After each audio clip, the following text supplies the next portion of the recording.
하나님의 말씀은 요한복음 8장 44절 다 같이 합독하겠습니다. 너희는 너희 아비 마귀에게서 났으니 너희 아비의 욕심대로 너희도 행하고자 하느니라. 그는 처음부터 살인한 자요 진리가 그 속에 없으므로 진리에 서지 못하고 거짓을 말할 때마다 제 것으로 말하나니 이는 그가 거짓말쟁이요 거짓의 아비가 되었습니다. 아멘. 요한복음 8장 이 말씀은 예수님께서 이제 복음을 증거하시다가 예루살렘에 들어가셨는데, 그래서 그 예루살렘에서 많은 사람들을 만나서 이제 하나님 말씀을 열심히 전하고 있는데, 유대인들이 예수님께 나와서 예수님께 질문하며 신란하고 또 말꼬리를 잡으려고 예수님을 대적하려고 그렇게 나아왔던 것입니다. 그러한 자들을 향해서 예수님께서 아주 매섭게 또한 분명하게 또한 정확한 말씀을 해주셨습니다. 너희는 너희 아비 마귀에게서 났다, 그렇게 말하고 있습니다. 예수님이 2000년 전에 이 땅에 오셨을 때에 예수님은 바로 하나님의 아들이셨어요. 돌아가실 때가 33세였습니다. 여러분 가만히 생각해 보십시오. 요즘 30대 같으면 너무나도 어리고, 또 제 아무리 대학을 나오고 또 석사고 박사를 할지라도 여전히 어리고 경험이 적고 미숙한 면이 많지 않습니까? 자기 나름대로는 똑똑하다 잘나간다 해도 그러한 과정들을 이미 다 거쳐서 나이가 60이 되고 70이 된 그러한 어른들이 볼 때는 굉장히 어려 보이고 미숙해 보입니다. 예수님이 이때 30대였어요. 이때 당시 유대에 있던 바리새인들, 율법사들, 그들 나이 많은 60, 70 이상 되는 그러한 사람들이 볼 때는 예수님을 어떻게 봅니까? 아주 젊은 아이로 봤단 말이죠. 그리고 요즘도 마찬가지이지만 다 그 사람이 직장 생활하고 이렇게 살면 다 물어요. 이 사람이 학교를 어디 나오냐? 대학은 어디 나오냐? 어떤 교수에게서 박사학위를 받았느냐? 하면서 그걸 다 묻고 따져요. 그의 소속이 어디냐? 네 소속이 어디냐? 어떤 스승에게서 배웠느냐? 라고 다 묻고 따진단 말이죠. 그런데 예수님은요, 그 유대인들, 그 랍비들에 대해서 배운 적이 없는 거예요. 그러니까 이 유대 랍비들은요, 굉장히 공부를 많이 하고 똑똑한 사람들입니다. 이 사람들은 어떤 사람들이냐면요, 성경을 그냥 달다 줄줄줄 외우는 사람들이에요. 이때 당시에는 구약 성경 아닙니까? 이 유대인들은요, 얼마나 머리가 좋은지 그냥 성경을 줄줄줄 창세기를 그냥 안 보고도 외워요. 출애굽기를 안 보고도 외워요.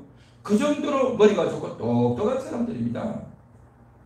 그리고 이때는요, 요즘 같은 컴퓨터가 있고 복사기가 없기 때문에 성경을 다 직접 써요. 성경을 쓰는 사람을 가르쳐서 서기관이다라고 합니다. 서기관.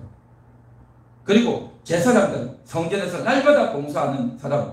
그러니까 이런 사람들은 다 성경을 통해서 살고 평생 성경을 가까이 하고 공부도 많이 하고 또 경험도 많고, 그런 사람들이 제사장도 하고 또 이제 바리새인도 하고 또 유대인도 되고 율법사도 되고 이러한 일들을 하면서 다 산단 말이죠. 그런 사람들이 예루살렘에 수십 명, 수백 명 다 모여있단 말이죠. 아주 최고의 실력자요, 최고의 사람들인 겁니다. 그런데 어느 날 예수님이 짠 나타나죠. 하나님 말씀을 탁 전하니까요, 저게 누구야? 저게 누구에게서 배웠어? 그의 아버지가 어떤 사람이야? 보니까 별 볼 일 없는 거예요. 별 볼 일 없어. 그러니까 예수님에 대해서 무시를 하는 거예요. 그런데 예수님이 하시는 말씀을 보니까 너무나도 명확하고 분명하고 따뜻하고 파워가 있단 말이죠. 그러니까 예수님에 대해서 함부로 하지를 못하는 겁니다. 그랬는데 예수님이 어느 날 예루살렘에 들어가셨어요. 그 예수님을 향해서 유대인들이 단체로 몰려와가지고 예수님의 말을 가지고 이제 틈을 엿보고 예수님께 말로 공격을 하려고 여기서 공격하고 저기서 공격하고 이런 질문하고 저런 질문하고 막 한단 말이죠. 그래서 요한복음 8장에 보면 나와 있듯이 가늠하다가 붙들린 여자를 한 명 데려와가지고 이 여자를 어떻게 하시겠소? 그렇게 묻는 겁니다. 율법에는 가늠하는 사람은 잡아서 돌로 치자 그렇게 되어 있단 말이죠. 그러면 돌로 치면 될 건데 예수님께 왜 데려왔냐 말이죠. 예수님은 평상시 세리와 죄인들을 불쌍히 여겨주고 또 그들에게 자비를 베푼다 그렇게 말씀을 하셨단 말이죠. 그런데 예수님이 죄를 지었던 여인을 자비를 베풀라 그러면 안 되잖아요. 그리고 예수님이 여태까지 말씀해왔던 대로 이제 자비를 안 베풀고 그러면 돌로 치면 어떻게 됩니까? 예수님의 여태까지 말씀은 엉망이 됐단 말이죠. 그러니까 애매한 상황을 만들어 놓고 이러지도 못하고 저러지도 못할 그 상황 가운데서 여자를 데려와서 어떻게 하시겠소? 라고 말한단 말이죠. 그러니까 예수님 뭐라고 말씀하셨습니까? 너희 중에 죄 없는 자가 돌로 치라 그렇게 하는 거죠. 그러니까 저들이요 애매한 거예요. 애매해. 다 자기들도 죄를 지었던 그런 사람들 아닙니까? 그러니까 죄 없는 자가 돌로 치라고 했는데 그 말이 얼마나 저들의 양심을 울리고 저들의 정말 깊숙한 곳에 숨어있던 그 의도를 완전히 분쇄시켜버리니까 꼼짝 못하고 돌을 던지려고 왔던 자들이 돌 들고 왔다가 그냥 돌을 다 내려놓고 다 도망을 가버린 겁니다. 그러니까 예수님이 이 말씀은요 너무나도 놀랍고 신기하고 함부로 할 수 없는 예수님이다 말이죠. 나이는 어리죠. 배운 데도 없죠. 그의 아버지도 목수나 했던 그런 사람이죠. 그러니까 이거 겉보기는 형편없고 아무것도 아닌데 이거 함부로 할 수 없는 그런 존재가 예수님이다 말이죠. 그래서 예수님께 와서 마구마구 신랑을 하고 질문을 하고 그렇게 했는데 아주 그 속은 아주 사악한 그런 자들이었단 말이죠. 그래서 그런 자들을 향해서 예수님이 지금 말씀하고 있는 것이 있습니다. 그게 뭡니까? 오늘 8장 44절 너희는 너희 아비 마귀에게서 났다 이렇게 이야기하는 거죠. 야, 이건 충격적인 말입니다. 충격적인 말. 마귀가 네 앱이라는 거죠. 마귀가 네 앱이다. 왜 예수님이 이렇게 말씀하셨냐면 이 유대인들이 예수님께 와서 우리는 아브라함의 자손이다 그렇게 말을 했단 말이죠. 아브라함의 자손이다. 그러니까 예수님이 뭐라고 말씀하셨냐면 아브라함이 나이 때 볼 것을 즐거워하다가 기다리다가 나를 보고 기뻐했느니라 그렇게 말하는 거죠. 그렇게 말씀하셨어요. 그러니까요 우리는 아브라함의 자손이다 라고 하니까 아브라함이 나를 예비하고 아브라함이 나를 보고 기뻐했다는 거죠. 그러니까 이 사람들이 아브라함은 말이야 수천 년 전의 사람이고 이미 죽었는데 무슨 아브라함이 너를 보고 기뻐하느냐 라고 한 거죠. 그러니까 예수님은 왜 그 말씀하셨냐면 예수님은 하나님인 거예요. 하나님. 할렐루야. 예수님은 하나님이고 아브라함이 있을 때도 내가 아브라함의 예배를 받았고 내가 아브라함을 도와줬고 지금도 아브라함이 나를 보고 기뻐하고 있다. 그 정도로 아브라함은 천국에서 지금 나를 보고 기뻐하고 있다는 거예요. 그걸 예수님은 말씀하신 겁니다. 이건요 예수님이 대단한 분이라는 것을 지금 일러주고 있는 그런 말씀인데 이 말씀을 듣고 유대인들은 예수님이 미쳤다. 정신이 나갔다. 너 같은 게 무슨 아브라함을 그렇게 하느냐. 우리는 아브라함의 자손이다. 라고 이야기를 하고 있단 말이죠. 그렇게 아브라함의 자손이라고 하니까 오히려 예수님은 저들에게 뭐라고 말씀하시냐면 너희는 아브라함의 자손이 아니다. 마귀에게서 났다. 그렇게 하는 거죠. 마귀에게서 났다. 여러분, 예수님의 말씀은 정확한 말씀인 줄 믿습니다. 틀림없는 말씀인 줄 믿습니다. 예수님은 기분이 나빠서 그냥 아무렇게나 말씀하신 적이 한 번도 없습니다. 실수한 적이 없고 그냥 기분상 아무렇게나 말씀하시는 분이 아닙니다. 예수님은 틀림없는 말씀, 정확한 말씀, 분명한 말씀을 하시는 분인 줄 믿습니다. 저들은요, 마귀의 자입니다. 마귀의 자. 예수님께 신뢰하고 예수님을 대적했던 자들은 마귀에게서 났다. 마귀에게서 났다. 이 사람들은요, 원래 다 자기 엄마에게서 난 사람들이에요.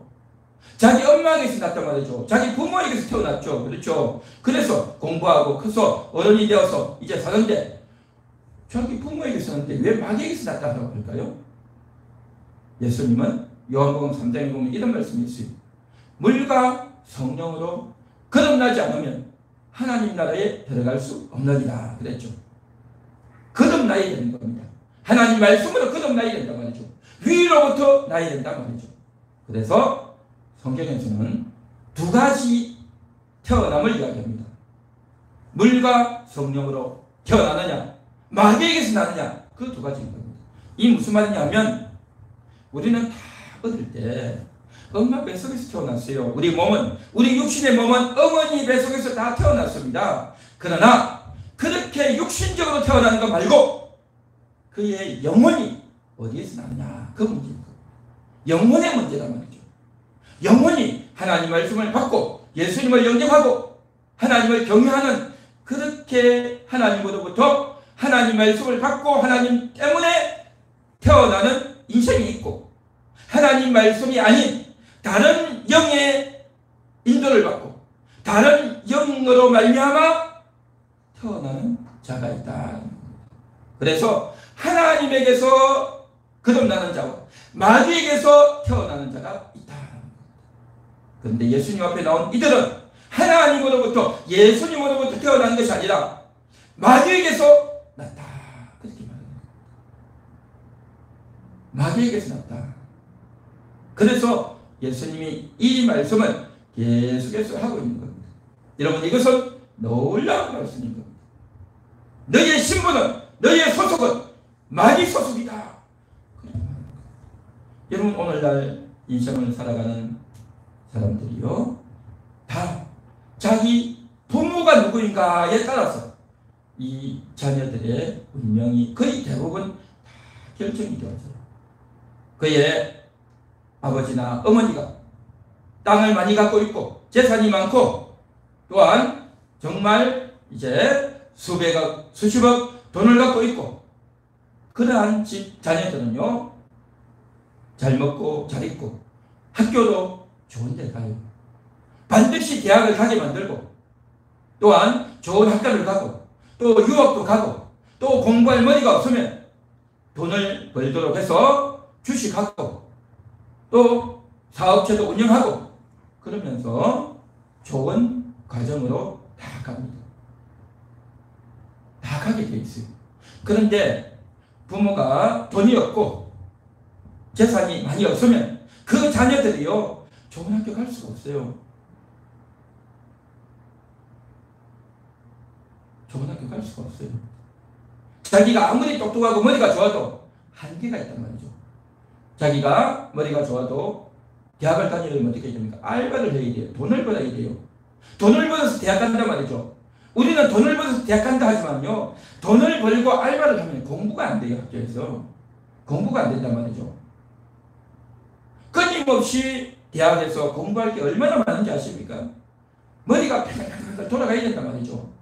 초등학교, 중학교, 고등학교 다니면서 기초 학문을 탄탄히 쌓아야 되는 겁니다. 기초가 탄탄하지 않으면 대학에 가서 따라가지를 못해요. 따라가지를 못한단 말이죠. 기초 학문이 부족하기 때문에.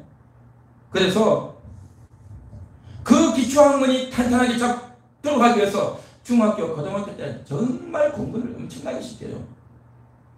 과외 교사를 만들어 붙여가지고도 수학 배우고 영어 배우고 국어 배우고 열심히 배워서 그걸 다 커버하게 만들어요. 엄청난 한 달에 수십만 원, 수백만 원 해도 다 돈 들여서 한단 말이죠. 그러나 가난한 집안은 그게 안 된단 말이죠. 그게 안 되잖아요. 그러니까 자기 실력대로 자기 스스로 공부한단 말이죠. 자기 혼자 공부하는 것과 누가 가르쳐줘서 공부하는 것은 엄청나게 다릅니다. 그러니까 좋은 대학을 갈 수밖에 없어요. 그리고 대학을 가고 난 이후에도 끊임없이 많은 것들을 보고 새로운 것들을 경험하고 다 하는 겁니다. 그래서 더 많은 경험과 출세를 하고 또 돈이 많기 때문에 어찌든지 수를 써서 군대도 안 가고 싹싹 빠지고 다 그리 한단 말이죠. 그러한 것들을 통해서 가는 그 길과 그렇지 못한 길들이 굉장히 많이 차이가 납니다. 그것은요, 대한민국뿐만 아니라 전 세계가 거의 대부분 그렇습니다. 다 그렇죠. 그래서 부모의 신분과 재산과 이라는 것에 의해서 자녀의 운명이 거의 다 결정이 납니다. 제 아무리 공부를 못하고 그런 아이들도 공부 못하면 공부 못하구나 그래 기술이나 배워 라고 대부분의 가정의 자녀들은 그렇게 만들죠. 그러나 공부 못하는 부잣집 애들은요 다 하게 만들어요. 다 하게 만든단 말이죠. 차이가 나는 겁니다. 이 세상에서도 부모의 지위와 신분에 의해서 자녀의 운명이 거의 결정이 납니다. 이건요 틀림없는 사실입니다. 그런데 이것보다 더 분명한 게 뭐냐? 영적인 자녀다라는 거죠. 이 세상에서 가난하고 못 배우고 부족하고 뒤처지지만 그럼에도 불구하고 하나님을 만나면 예수 안에서 복음을 깨달으면요 내가 돈이 부족하고 머리가 좀 부족하다 할지라도 그 하나님 때문에 그 진리를 깨닫고 삶을 살면요 영원한 세계를 찾는 겁니다. 할렐루야. 정말 그렇습니다. 이 세상에서 출세하고 머리도 똑똑하고 좋은 학교를 나와서 더 좋은 스펙을 가지고 더 좋은 직장에 들어가서 정말 일명 신의 직장이라는 곳에 가도 거기에서 돈은 많이 벌고 재산은 많이 하고 그래서 좋은 배우자 만나서 결혼을 잘 할지 몰라도 그의 영혼은 행복하지 않는 겁니다. 그의 영혼은 행복하지 못하단 말이죠. 그러나 육신적으로 부족하고 모자란다 할지라도 하나님을 알고 하나님 때문에 기뻐하는 이것을 배우고 그것이 체력이 되어진 자는요 대단한 삶을 살게 되는 줄 믿습니다. 그런데 오늘 이 시간 마귀의 자녀가 되어서 하나님 아닌 다른 영을 받아서 하나님 아닌 다른 것에 이끌려서 다른 신비로운 것에 이끌려서 평생 살아가는 그런 인생과 하나님을 만나서 하나님 안에서 인도를 받는 삶은 너무나도 다르다는 겁니다. 이 세상 한평생 사는 동안 육신의 삶이 부족하고 고달픈 그 인생 몇십 년 살다가 영원한 천국에서 행복을 누리는 것과 이 세상에서 부유하게 살다가 하나님을 만나지 못하고 영원히 불쌍한 인생을 사는 것과 여러분 어떤 것이 나은 인생이겠습니까? 여러분 필요도 없겠죠. 물어볼 필요가 없겠죠. 하나님으로부터 태어나서 사는 인생과 마귀에게서부터 태어난 인생 하나님으로부터 났기 때문에 그 영혼이 지금 저는 영혼을 이야기하는 겁니다. 그 영혼이 하나님으로부터 났기 때문에 영원히 기뻐하고 영원히 행복하고 영원히 복락을 누리는 인생과 영혼이요 마귀에게 이끌려서 하나님 아닌 다른 것에 이끌려서 세상에 이끌리고 마귀에게 이끌리고 마귀의 종이 되어서 살다가 그 영혼이 영원히 사는데 지옥 가서 영원히 산다면 이 얼마나 비참한 인생이냐 하는 거죠. 육신은 다 죽습니다. 육신은 다 고통받고 육신은 다 비참해져요. 그러나 영혼이 어떻게 되느냐, 영혼의 운명이 어떻게 되느냐, 영혼의 삶이 정말 질 높은 삶이냐 아니면 영혼의 삶이 비참한 고통스러운 인생이냐 정말 충격적으로 다르다는 거죠. 하나님께로부터 나서 하나님과 결속되어서 사는 인생과 마귀에게서 나서 마귀와 결속되어서 마귀와 하나 되어서 마귀의 종처럼 평생 살아가는 인생과 너무나도 다르다는 거죠. 오늘 이 자리에 있는 여러분들은 하나님 나라의 소속인 줄 믿습니다. 할렐루야. 하나님 나라의 소속이란 말이죠. 우리 한번 같이 따라해 볼까요? 나는 하나님 나라 소속입니다. 나는 하나님 나라 소속입니다. 그렇습니다. 여러분은 하나님 나라 소속인 줄 믿습니다.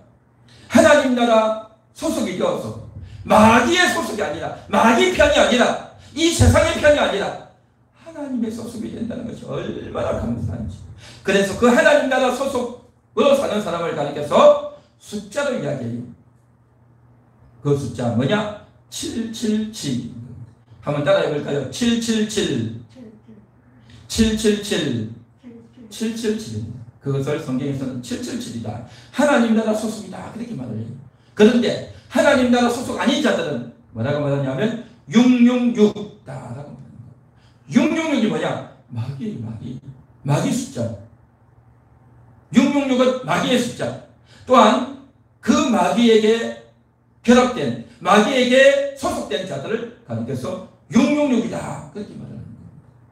우리는 777과 소통하지만 저들은 666과 소통하는 자란 말이죠. 너무 달라요. 아비가 다르고 근본이 다르고 출생이 다르고 소속이 다르고 너무나도 다르단 말이죠. 가룟유다는 예수님의 12제자 중에 한 명이었지만 그는 결국 예수님을 팔아먹고 자기가 잘못했는 걸 알면서도 자살해서 죽잖아요. 이게 바로 뭐냐? 마귀의 자녀다 말이죠. 마귀의 자녀는 예수님을 대적하고 예수님을 안 믿고 도망가고 있는 겁니다. 겉으로는 예수를 믿는 것 같고 또 이제 회개 일을 하고 했지만 결국에는 예수님을 파는, 예수님을 대적하는 자가 됐단 말이죠. 예수님의 12제자였던 베드로도 예수님을 부인하고 했지만 그러나 회개하고 돌이킨단 말이죠. 자기가 잘못한 것, 가룟유다도 잘못했고 베드로도 잘못했지만 가룟유다는 자살로 끝나 베드로는 회개하면서 돌이키는 겁니다. 이게 바로 이 세상에 살면서 하나님의 자녀와 마귀의 자녀가 너무 다른 겁니다. 다 하나님 안에서 살고 말씀대로 살지만 또 연약해서 실수해서 죄를 짓지만 회개하고 돌이키는 자가 하나님의 자녀인 줄 믿습니다. 회개하지 아니하고 끝까지 자기 길로 가는 자, 가룟유다 같은 자, 마귀의 자녀란 말이죠. 오늘 이 자리에 있는 여러분들은 하나님의 자녀인 줄 믿습니다. 할렐루야. 한 번 더 따라하겠습니다. 나는 하나님의 자녀입니다. 나는 하나님 나라 소속입니다. 할렐루야. 자, 이제 하나님의 자녀들, 하나님 나라 소속인 사람들은 어떻게 사느냐? 하나님 안에서 사는 겁니다. 하나님 나라 소속 아닌 사람은요, 하나님 바깥에서 살아요. 하나님 바깥에서. 하나님 안에서 사는 자들은 하나님의 말씀을, 성경을 그대로 믿고 따르는 자들이에요. 성경을 그대로 믿는 겁니다. 그런데 하나님 나라 소속이 아닌 자들은요, 성경을 그대로 따르는 것이 아니라 그런 게 어디 있어? 라고 이야기하는 거예요. 예를 들면 이런 겁니다. 예수님이 오병이어의 기적을 만들었잖아요. 그래서 떡 5개와 물고기 2마리로 많은 사람이 먹고 5,000명이나 먹고 또 이제 7강줄이나 거들었잖아요. 예수님이 오병이어의 기적을 베풀었는데 여러분 그것이 사실일까요? 거짓말일까요? 예수님이 오병이어의 기적을 베푼 것이 사실일까요? 거짓말일까요? 사실이죠. 사실입니다. 그런데 어떤 사람들은 어떻게 그걸 만들 수 있어? 그러면서 예수님이 광야에 가서 너희들에게 먹을 것이 없느냐 하니까 어린아이가 도시락을 예수님께 가져온 거예요. 그런데 어른들도 다 도시락 갖고 왔는데 이야기 안 하고 있다가 그 어린아이가 도시락을 예수님께 갖다 주니까 예수님께서 이 도시락을 가지고 하나님께 기도하니까 그때서 어른들이 다 자기가 가져온 도시락을 다 꺼내서 먹었습니다. 그렇게 이야기하는 거예요. 여러분, 예수님께서 떡을 만들어서 기적의 떡을 만들어 주신 것일까요? 아니면 사람들이 다 자기 도시락을 꺼내서 먹었던 것일까요? 예수님이 떡을 만들어준 거죠. 할렐루야.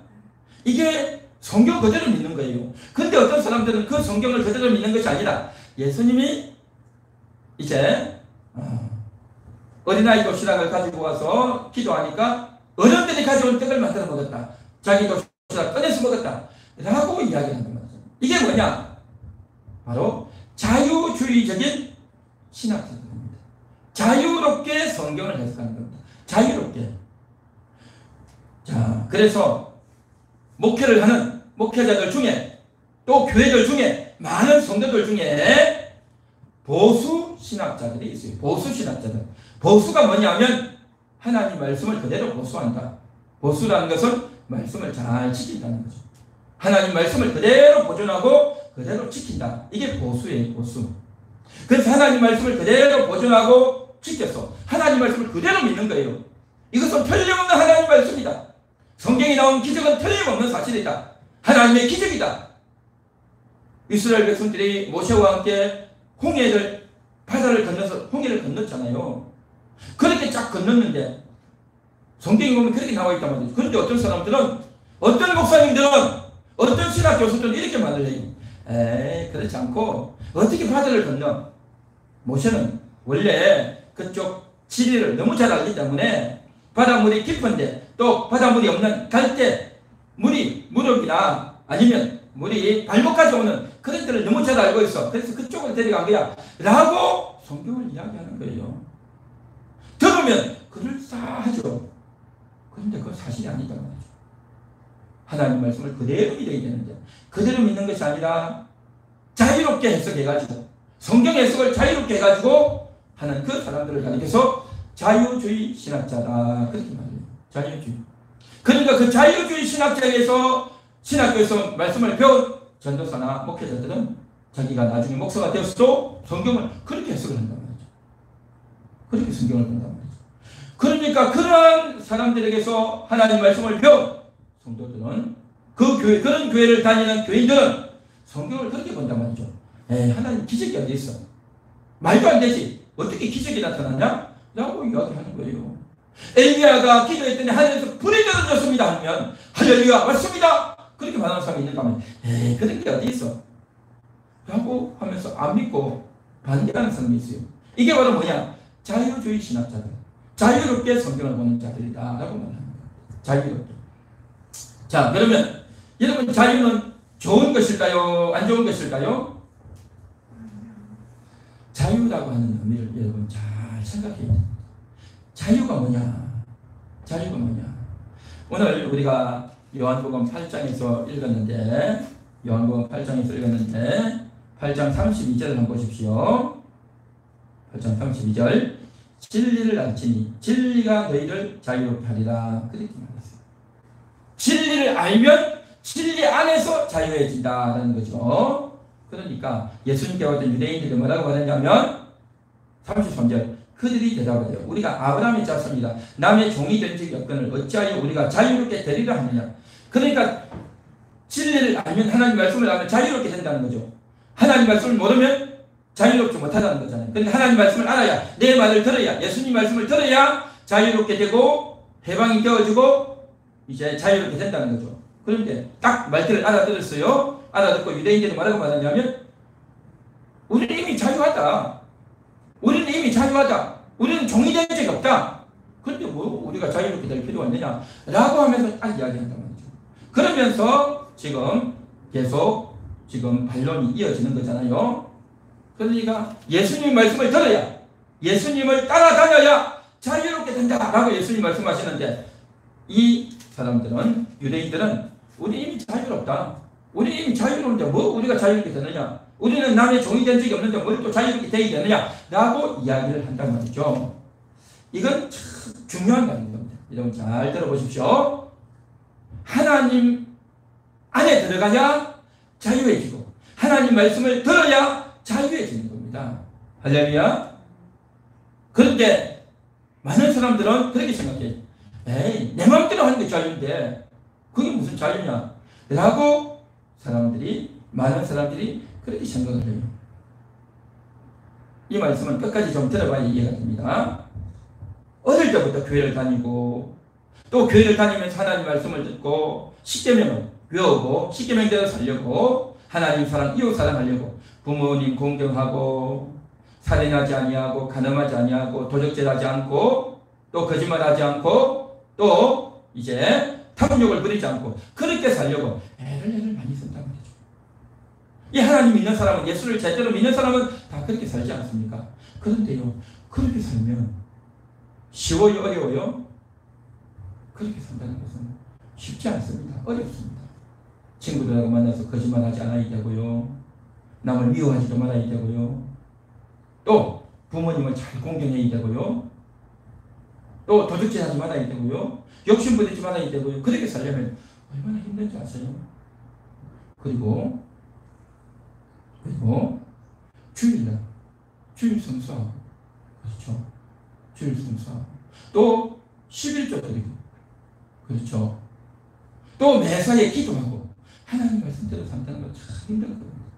학교를 다니면서도, 중학교, 고등학교 다니면서도 다른 친구들은 다 자기 마음대로 사는데 나는 하나님 말씀대로 산다고 조심해야 되고 주의해야 되고, 친구들이랑 어디 놀러 가자고 해도 술집 같은데 가면 안 되고, 술도 먹으면 안 되고, 담배도 피면 안 되고, 또 다른 친구들은 자기 마음대로 살잖아요. 자기 하고 싶은 대로 하잖아요. 자기 본능대로 다 하잖아요.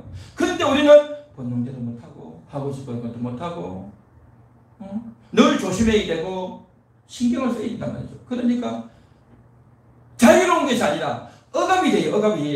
억압이 되고 불편하고 괴롭단 말이죠. 그렇게 사는 겁니다. 그런데 그에 비해서 하나님 말씀도 안 지키고 교회도 안 가고 헌금도 안 해도 되고 내 마음대로 말하고 내 마음대로 살고 친구들도 싸우고 욕심 부리고 술도 먹고 담배도 피고 내 마음대로 살니까 얼마나 자유롭습니까? 그죠?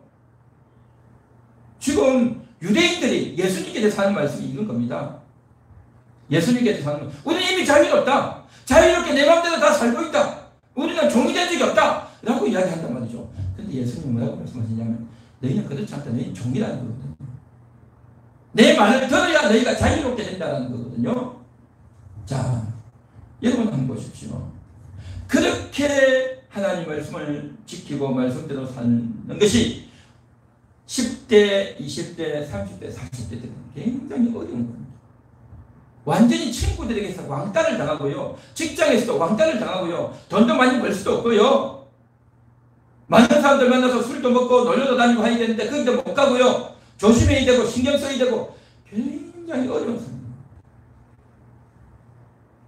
저도요, 서울에 올라가가지고 옛날에 친구들 오랜만에 만나가지고 반갑다고 전화를 몇 번 했는데 그 친구가, 서울에 올라왔던 친구가 계속 전화가 오는 거죠. 우리 한번 만나자. 근데 전화가 언제 오냐면 꼭 토요일, 일요일 날 오는 거죠. 토요일 되면 제가 그때 전주로 사회 가는데 토요일 날 교회 가야 되고 주일 날 교회 가야 되는데 꼭 전화가 와서 만나면 꼭 그때 만나자는 거예요. 그때. 그러니까 갈 수가 없단 말이죠. 그래서 전화 몇 번 하다가 시간이 안 된다, 다음에 하다가 만나지지가 않은 거죠. 만나지지가 않아요. 저도 직장생활 조금 해봤지만 직장생활 하다 보면 꼭 회식에 받아가고 먹으러 가다 보면 옛날에는, 요즘은 좀 덜하지만 옛날에는 무식하게 무조건 술 부어주고 무조건 술 먹으라는 거죠. 술 안 먹으면 직장생활 못한다, 그렇게 해가지고 굉장히 먹느냐 마느냐, 정말 직장을 다녀야 되냐 말아야 되냐 갈등도 생기고 할 때가 굉장히 많았어요. 그렇게 참 사는데 그 어렸을 때는요, 초반기는 청년기, 또 한 20대, 30대, 40대 초반기는 굉장히 어려워요. 정말 힘듭니다. 그런데요, 그 순간을 딱 지나고 나면 그렇게 살아왔던 것이 너무 행복해져요. 너무 행복해져요. 이제 나중에는 알아요. 나중에는 정말 그렇게 주의를 지키고 술을 안 먹고 또 많은 친구들이 가는 그런 곳이 안 가고 하나님 말씀대로 거짓말하지 않고 정직하게만 살고 한 것이 친구들에게 왕따를 당하고 외면을 당하고 이렇게 해서 이 시간에 어떻게 살까? 적당히 남도 속이고 거짓말도 적당히 해야 그게 지혜로운 거고, 그래야 출세도 하고, 그래야 돈도 벌고, 그래야 직장생활에서도 이제 내가 잘 나가게 되고, 그렇게 되는 줄 알았는데 나중에 알고 보니까 오히려 그것이요, 남을 속이고 거짓말하는 것이 나중에 다 들통났어요. 엉망이 되고요. 남을 거짓말하고 또 못된 짓 했던 그런 것들이 결국에는 뭡니까? 지금 좋은 대학 나와서 좋은 관공서 들어가고 좋은 직장 가져서 이제 좋은 정보를 가지고 부동산 투기하고 했던 사람들이 다 들추어졌잖아요. 다 드러나잖아요. 그래서 그 직장에서 쫓겨나가는 사람들 얼마나 많습니까? 결국에는 하나님 말씀대로 안 살고 욕심부리고 거짓말을 했던 것이 나중에 다 드러나는 겁니다. 그런데 그 처음 순간에 고생했고 말씀대로 산다고 눈치 보고 괴로웠던 것이요, 나중에는요 그것이 다 인정받습니다. 보상받는 겁니다. 이게 인생이다 말이죠. 하나님 말씀 안으로 들어가면 그것이 매이는 것 같고 행복하지도 못하고 남들에게 왕따당하고 외면당하는 인생 같은데요, 그것이 행복인 겁니다. 그것이 행복이단 말이죠. 할렐루야. 제가 이렇게 이야기하니까 아이고 교회 다니기 힘들겠네, 그래가지고 어떻게 신앙생활 하냐라고 말하기 쉽겠죠. 그런데 여러분 잘 생각해 보십시오. 어릴 때부터 자기 마음대로 부모의 말도 안 듣고 자기 먹고 싶은 거 먹고 자기 하고 싶은 대로 다 하면 자기 마음대로 하고 지혜롭고 더 출세하고 더 잘 살 것 같지만요, 그렇게 살았던 사람은요 나중에 20대 되고 30대 되고 40, 50, 60이 되면요 뭐가 길어졌냐, 사람이 나중에 인생이 나중에 나이가 많아지면요 자기가 어렸을 때 했던 것이 그대로 습관화돼요. 습관화된단 말이죠. 도둑질 했던 습관, 거짓말 했던 습관, 먹고 마시고 했던 그 습관이요 그대로 가가지고요 나중에는 그게 안 바뀌어요. 안 바뀌어. 이게 무서운 겁니다. 어릴 때부터 이제 말씀대로 살고 죄를 멀리하고 말씀 중심으로 교회 중심으로 살았던 사람은 그게 습관이 안 바뀌어요. 나중에 나이가 많으면 교회를 안 가고 싶어도 안 가지지가 않습니다. 교회를 반드시 가야 되고, 우리 권사님 보십시오. 주일을 되면 교회를 꼭 가야 되는 겁니다. 습관이 돼서 오는 거예요. 이게 오는 것이 습관이 안 된 사람은요 자기 마음대로 사는 겁니다. 그래서 나이 50이 되고 60이 되면요 딱 알게 됩니다. 알게 되어져요. 내가 어렸을 때는 친구들에게 외면당하고 왕따당하고 남들이 인정받지 못하고 그것 때문에 괴롭고 고통스러웠지만 이렇게 살았던 것이 복이구나, 그걸 알게 돼요. 어렸을 때 내 마음대로 자유롭게 살았던 사람은 나중에요 반드시 후회합니다. 반드시 후회한단 말이죠. 내 본능대로 내 육신대로 마음대로 바람피고 술 먹고 놀러다니고 거짓말하고 내 마음대로 싸우고 살았던 사람은 나중에 커서도 똑같이 살아요. 똑같이. 사람의 습관은요 정말 무서운 겁니다. 이게 바로 뭐냐, 예수님이 말씀하시는 나를 믿고 따르는 자, 진리 안에서 자유를 누리는 겁니다. 진리 안에서 자유를 누린다는 거죠. 그래서 이 진리 안에서 자유를 누리고 예수님을 믿기 때문에, 그래서 하나님 말씀을 듣고 그것을 지킬 때는 굉장히 힘들고 빠듯하고 손해보는 것 같기도 하고 더 고단하고 더 힘들어요. 사실은 예수 믿고 교회 다닌다는 것이 더 힘들단 말이죠. 교회 와서 11조도 해야 되고 헌금도 해야 되다 보니까 돈은 더 부족해지고 주일 성수해야 되니까 더 일찍 일어나야 되고, 그렇죠. 요즘 젊은이들 다 늦잠 자잖아요. 토요일날 다 밤 새잖아요. 그래가지고 교회를 오려니까 깨어나지를 못한단 말이죠. 그런데 일찍 자야 되고 내 마음대로 못 살아야 되고 그렇게 하는 것이 얼마나 힘듭니까? 예수님 말씀 안에서 산다는 것은 결코 쉽지 않습니다. 그런데요 그게 그 사람의 운명을 결정하는 겁니다. 말씀을 읽는 훈련, 말씀대로 사는 훈련, 죄를 짓지 않는 훈련, 그 훈련을 할 때는 너무너무 힘들고 괴로워서 내가 굳이 이렇게 해야 되냐 화도 나고 정말 괴롭고 하지만 그렇게 평생 살아온 그 인생과 하나님 말씀대로 사느라고 힘들고 어렵게 사는 그 인생과 내 마음대로 살아온 그 인생과, 여러분 어떤 것이 더 나은 인생이겠습니까? 어떤 것이 더 나은 인생이겠습니까?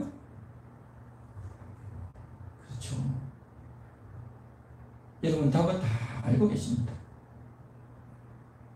하나님 말씀대로 산다는 것은 힘들고 어려워요. 나를 죽여야 되는 겁니다. 내 욕심대로 못해야 되는 겁니다. 어렵지만 그게 내가 사는 길입니다. 말씀대로 살지 않고 내 마음대로, 내 욕심대로, 내 고집대로, 내 본능대로. 여러분 TV를 보십시오. 영화를 보십시오. 인터넷을 보십시오. 다 너 마음대로 해라. 너가 행복한 대로 해라. 너 마음 내키는 대로 해라. 다 그렇게 말하잖아요. 그렇죠? 왜 바보같이 맞고 사냐? 왜 그렇게 얽매여 사냐? 남편이 때리고 힘들게 그럼 이혼해. 다 그렇잖아요. 요즘 다 드라마가 그렇고 영화가 그렇고. 굳이 하나님 말씀대로 사는 사람은 바보 같고 손해보는 것 같단 말이죠. 그런데요, 그렇지 않습니다. 하나님 말씀대로 살려고 그렇게 살면 처음에는 힘들지만 나중에 되면 하나님의 은혜가 참 임하는데요, 너무너무 달라지는 겁니다. 너무너무 달라진단 말이죠. 그래서 억압과 속박을 받지만 하나님 때문에 위로받고 하나님 말씀 때문에 복을 받는, 하나님 때문에 그 신령 영혼 속에서 기쁨과 자유가 얻는 그러한 삶과 내 마음대로 하는 것 때문에 자유롭고 행복한 삶은 너무너무 다르단 말이죠. 너무너무 달라. 그래서 가장 먼저 어떤 목회자를 만나느냐 하는 것이 참 중요합니다.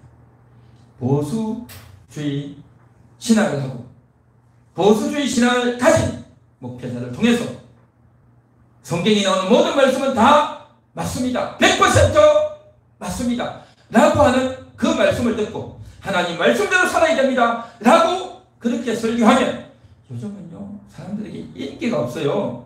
그렇게 말을 하면 사람들이 듣겠어요? 안 듣죠. 안 듣죠. 요즘 사람들은 다 자유롭게, 편하게, 다 프리하게 다 하는 걸 다 좋아하지 않습니까? 하나님 말씀대로 어렵고 힘들게 고난의 길 가는 것 사람들 좋아하지 않습니다. 어떻게 하면 돈을 많이 벌까? 어떻게 하면 기분 좋게 살까? 다 그런 이야기 한단 말이죠. 그러다 보니까 이렇게 성경대로 하고 말씀대로 하는 걸 사람들이 안 좋아해요. 그런데 우리 함께하는 교회는 주구장창 하나님 말씀대로 살아야 된다, 하나님의 뜻대로 살아야 된다 라고 하니 얼마나 힘들겠습니까? 그렇죠. 그러다 보니까 많은 사람들이 잘 안 하는 것 같아요. 잘 안 하는 것 같아요. 그렇지만 이렇게 하나님 말씀대로 순종하고 이렇게 살 때에 이게 뭡니까? 이게 바로 하나님의 자녀의 길이다 하는 거죠. 하나님 소속의 사람들인 겁니다. 그래서 이 길을 가리켜서 예수님이 그렇게 말씀하셨죠. 좁은 길이다 라고 말하는 겁니다. 좁은 길로 걸어가는 사람들과 넓은 길로 걸어가는 사람이 너무 다른 겁니다. 좁은 길로 걸어가는 자들은 천국을 향해서 가는 길이지만 넓은 길로 향해서 가는 사람은 지옥을 향해서 가는 길입니다. 사랑하는 성도 여러분, 저와 여러분은 좁은 길로 걸어가는 그 순간에는 힘들고 고달프고 어려운 것 같지만 그러나 하나님이 주시는 위로가, 하나님의 은혜가 진리 안에서 자유를 얻는, 영적인 자유를 얻는, 영혼이 자유를 얻는, 내 육신이 자유하는 것이 아니라 내가 술을 먹어서 맛있는 걸 먹어서 내 마음대로 해서 돈을 많이 벌고 그 돈을 뿌리면서 돈을 뿌리면 얼마나 좋겠습니까? 많은 사람들이 오고 나도 좀 도와주세요, 나도 좀 도와주세요, 아 훌륭하십니다, 야 당신은 너무 훌륭하십니다 하고 인정받고 고개 숙이고 돈 받아가려고 그렇게 하는 그 사람과, 그렇죠. 그런데 우리는 그렇게 돈 뿌려서 기분 좋은 것이 아니라 하나님 말씀을 지켜서 하나님 때문에 기쁨으로 사는 인생. 여러분 어떤 인생이 행복한 인생이겠습니까? 어떤 것이 우리가 걸어가야 될 인생이겠습니까? 여러분 아시죠? 하나님 소속 우리는 하나님의 길을 가야 될 줄로 믿습니다. 하나님의 길을 걸어가는 그 길은 고난이고 힘들지만 내 영혼이 기쁘고 나중에 기쁘고 정말 내 영혼이 영원히 기뻐하는 삶이 될 줄 믿습니다.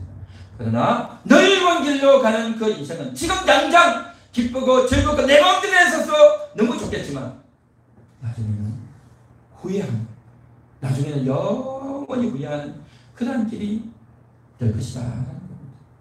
하나님의 길을 가는, 하나님을 믿는, 하나님의 자녀답게 사는 그러한 저와 여러분 되시기를 축원합니다. 축원합니다. 오늘 이 시간 말씀을 생각하면서 우리 다 같이 통성으로 기도하도록 하겠습니다.